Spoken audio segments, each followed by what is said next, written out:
My name's Brandon and this is Nickelodeon Video Game History, a show where I take a look back on all of the video games based on Nickelodeon shows and retrospectively review them.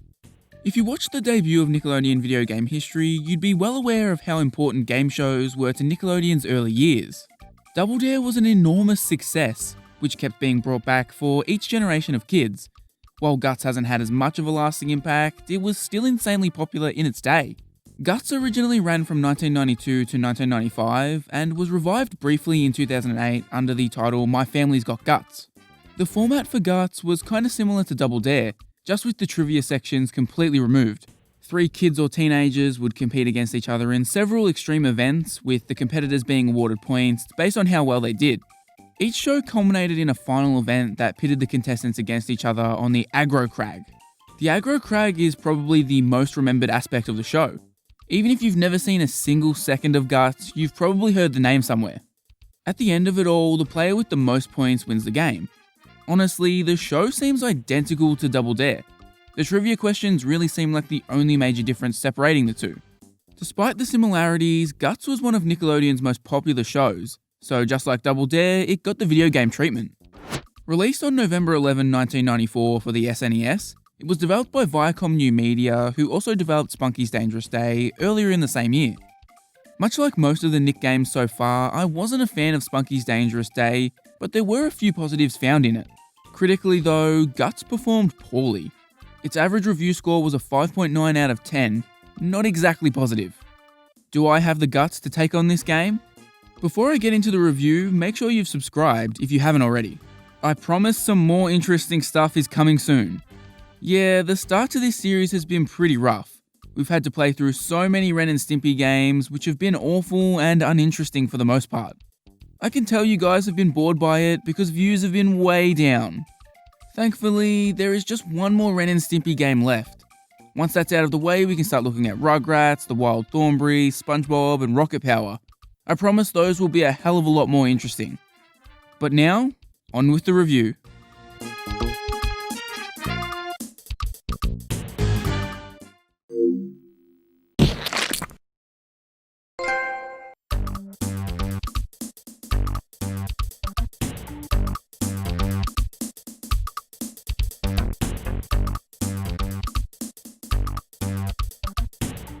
If you weren't fully awake upon booting up this game, the intro will have you feeling like you just pounded a whole jug of coffee.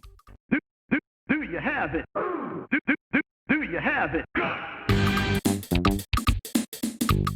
Do you have it? I'm gonna set that as my alarm for when I need to get up for work. I'll never have a sluggish start to the day ever again. Once you recover from the shock of the intro, you're thrust into the main menu, and it's time to make some pivotal choices. First up is whether you want to play a 1-player or 2-player game. Weirdly, 2-player is on by default, and if you switch to 1-player, a big old training logo is smashed onto the screen. Strange. I picked 1-player initially because, there's only one of me. I was expecting to square off against a couple of AI opponents in the exact same format as the show. This is why I was so shocked to learn that 1-player mode is just you competing by yourself. No AI opponents, no proper competition aspect. In fact, there are no AI opponents in this game. The only way to compete against opponents is to have another real-life human being around. Selecting 2-player allows you to compete against them, but there's still no AI. This is so incredibly dumb. If you were an only child, you really got the short end of the stick with this game. We're in the middle of a pandemic here, so there's no way I'm risking my life to bring over another human to play Guts of all things. After getting over the shock of this terrible design decision, I then got to choose either advanced or beginner difficulties, as well as if I wanted to play a whole show or just a specific event. Naturally, I jumped straight into a whole show. I then got to pick which kid I wanted to be, which is pointless because your character during events looks exactly the same no matter what. Also, they list the kids' heights and weights on the character select screen, which I thought was weird. I'm petitioning for the weird black and white kid to be in Smash. Once you do all this, you're finally taken to start the show, where you're ominously told that you need to nab 700 points to get to the Aggro Crag. Huh? In the show, you make it to the Aggro Crag no matter how god-awful you are. It's not something you qualify for like the prize round in Double Dare, it's literally just the final event of the show. There's no good reason why the Aggro Crag is curtained off like this. Had Viacom New Media ever actually watched the show? It's 700 points, how hard can it be? Really fucking hard apparently. My first event was some weird Bungie lacrosse game. I'm connected to a bungee cord and have to bounce towards a goal, then throw a ball into it. This is actually extremely basic in concept. Literally all you're doing is throwing a ball into a net for minutes at a time. Stunningly, Viacom somehow make this the most complex thing I have ever seen. How you're supposed to control this event, I have no idea. I managed to get the movement part down pat, but everything else was a mystery. Pressing individual buttons didn't seem to do much.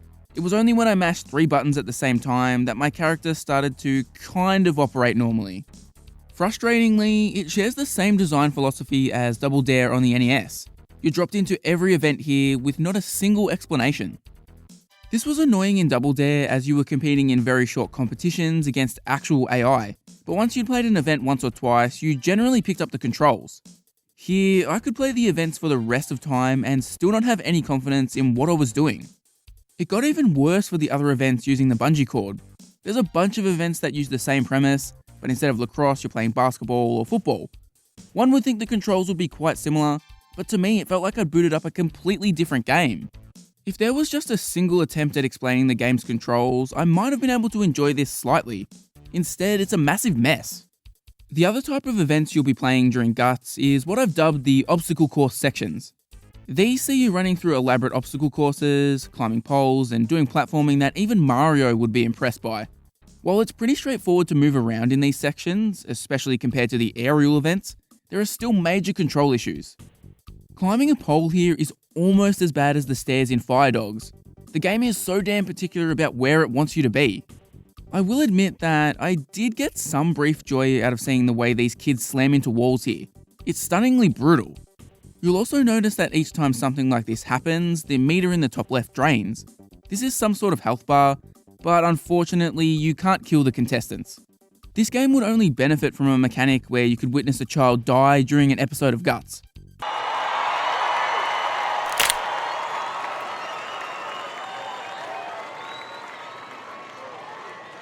Oh my god! Instead, I'm pretty sure the health bar just means you can't jump as frequently as it's depleted. Like I said, Mario would be impressed by the jumping skills of these kids. They must have the highest vertical leaps in history. Somebody alert the NBA scouts. I really messed up by not watching Guts if this is what was happening. These kids are doing damn front flip jumps like they were the stunt people for Kill Bill. There's no way this is even remotely representative of Guts, right? No kid could complete a course like this. It's like a goddamn Ninja Warrior course. While for the most part it's pretty easy to wrap your head around the running, jumping, and climbing required in these sections, there was one part that completely stumped me. In this section, you're clearly supposed to crawl or something. I mean, the directional arrow is pointing this way, and I can't see anywhere else to go. Despite this, and my best efforts to make my character crawl, they just wouldn't do it. Nothing I did would make him crawl. No combination of buttons was good enough. Imagine shooting in for an episode of Guts where the only thing preventing the kid from completing the course was their inability to crawl.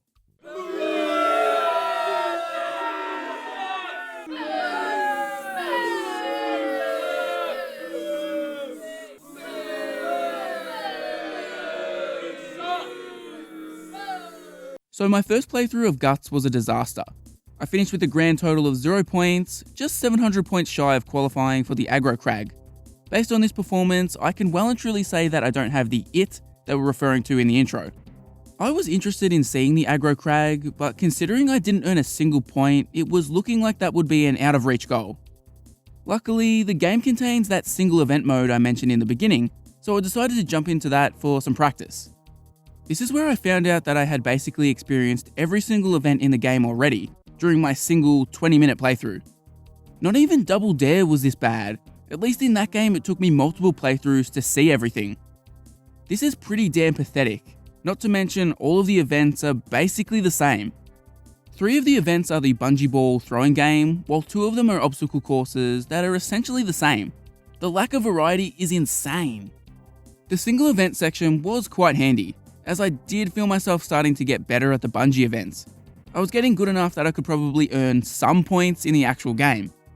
However, the obstacle courses were still throwing curveballs in their design, regularly tossing up sections that I just couldn't get past. The cherry on top of this shit sundae is that you can't practice the Aggro Crag. This is just stunningly dumb for a game that is already so light on content. As I mentioned, in the actual show, every contestant gets to do the aggro crag. It's bad enough that Viacom New Media changed this for the game, but then not even allowing you to practice it is even worse. I did really want to test out the aggro crag for myself, even though I knew it would have been awful, but the insane controls and boring gameplay meant I had very little interest in playing another round.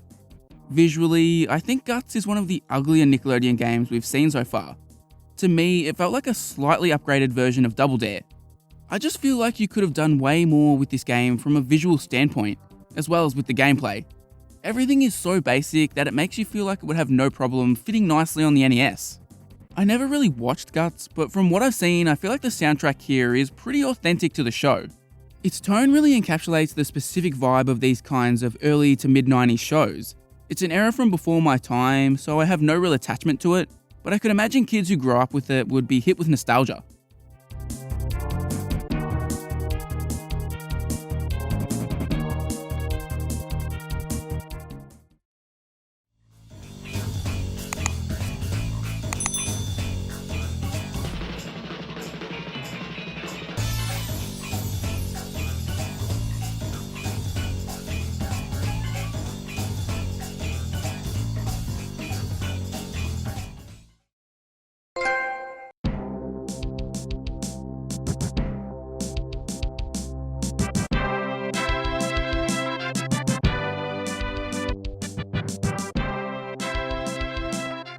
I think Guts is the Nickelodeon game I've had the least fun with so far. It doesn't help that there is absolutely no guidance here on how to properly play through the events. Even spending time in the single event practice mode, I never felt like I was truly getting the hang of things. How hard would it have been to include a single screen that explained each event's controls before it started? Instead, you're forced to try and figure everything out on your own. Even then, there are times where it seems like nothing you do works. I'm still not sure what I was supposed to do at that crawl section. I think I need to issue an apology to Ren and Stimpy. Yeah, those games have been bad and so repetitive to play through in a row, but at least they were never this bad. Throw in the fact that you don't get to play the aggro crag unless you meet some arbitrary score, and there aren't any AI opponents, and well, Guts is just a horrible experience. This is the last time Nick would make a game based on one of their game shows, and the last game they'd make based on a live action property until Unfabulous in 2006. Next time I'll be reviewing Ren and Stimpy Time Warp. I honestly don't even care if that game is good or not. I just want to get through it and be done with Ren and Stimpy at this point. I promise you, the light at the end of this godforsaken Ren and Stimpy tunnel is almost here.